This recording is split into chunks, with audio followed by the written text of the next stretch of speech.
Hi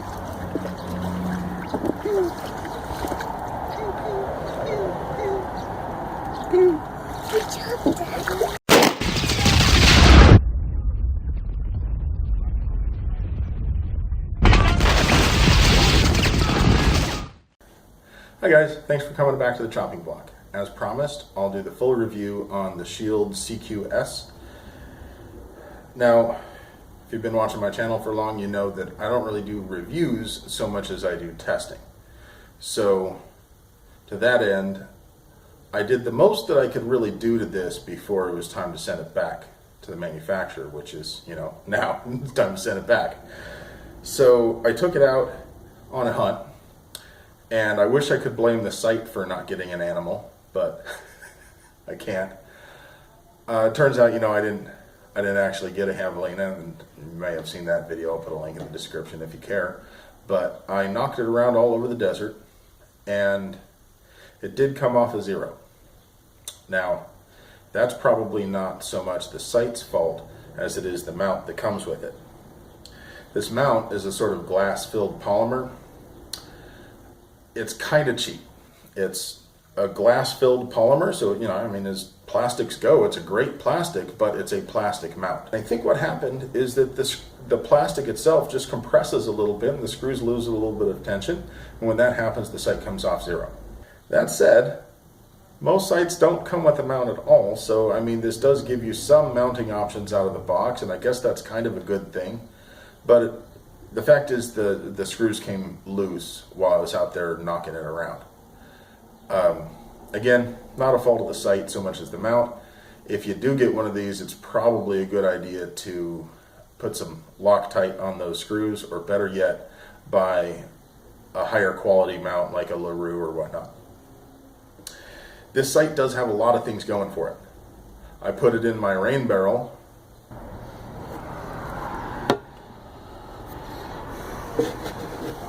Let's see how waterproof it is. Uh-oh.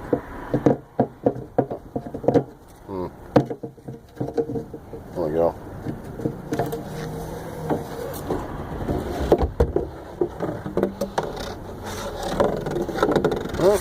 On the bottom. Well, it was supposed to be for overnight, but I got distracted by something shiny, so it ended up being for 2 nights.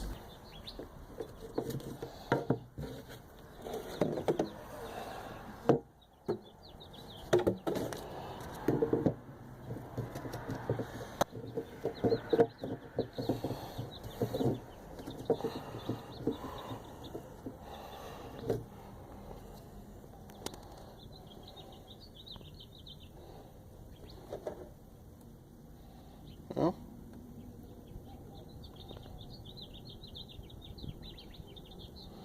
still on. I can see it. I don't know if you can see it on video though. There we go.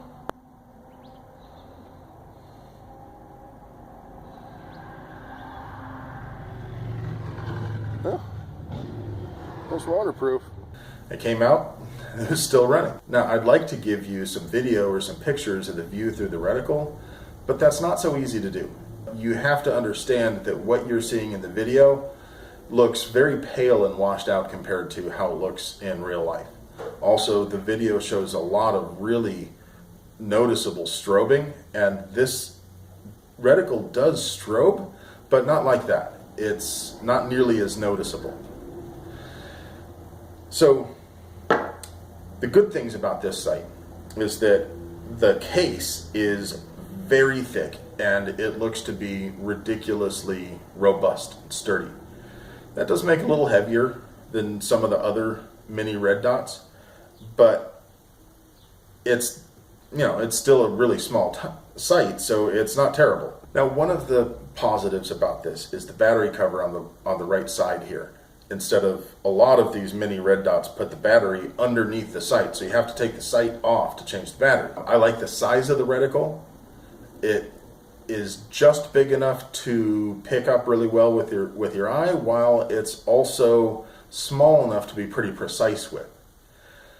I like the brightness of it. The auto-adjusting feature seems to be dialed in just about perfectly for almost all light conditions. The one place that it really fails at is indoors against a white wall using a weapon mounted light.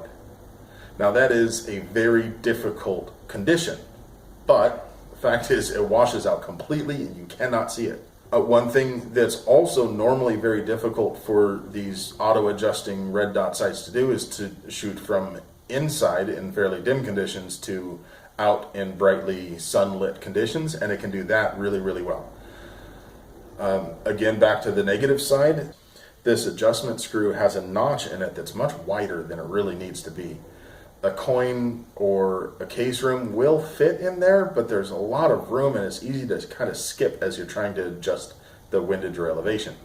Also, it doesn't have any clicks, so you have to really look at the witness marks on here, and it does have a solid witness mark on both the screw itself and of course around the edge of the screw, and that's a great thing, but without any clicks it feels not so positive. It's probably a minor issue. It should hold 0, I would guess. I wish I could report on that, but like I said, the screws on the mount loosened, so I can't really say whether or not the sight itself held 0.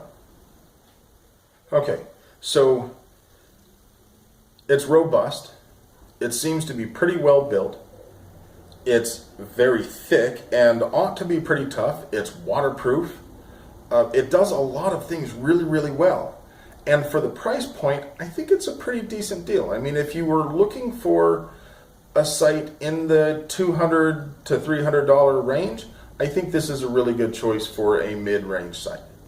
There are a few drawbacks, but they're fairly minor, and they're kind of subjective drawbacks as well. If you don't anticipate using it on a home defense rifle, then maybe the whole washing out on white walls with a weapon mounted light in total darkness doesn't really matter to you so much. If you plan on getting a better mount for it anyway, then losing 0 because of the screws on the mount backing off also doesn't matter so much.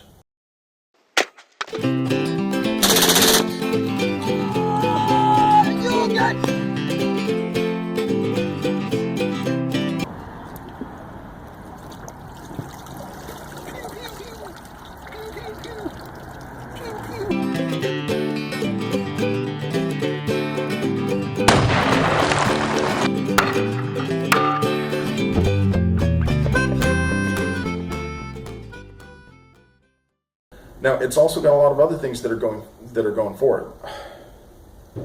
Now it's also got a lot of things going for it.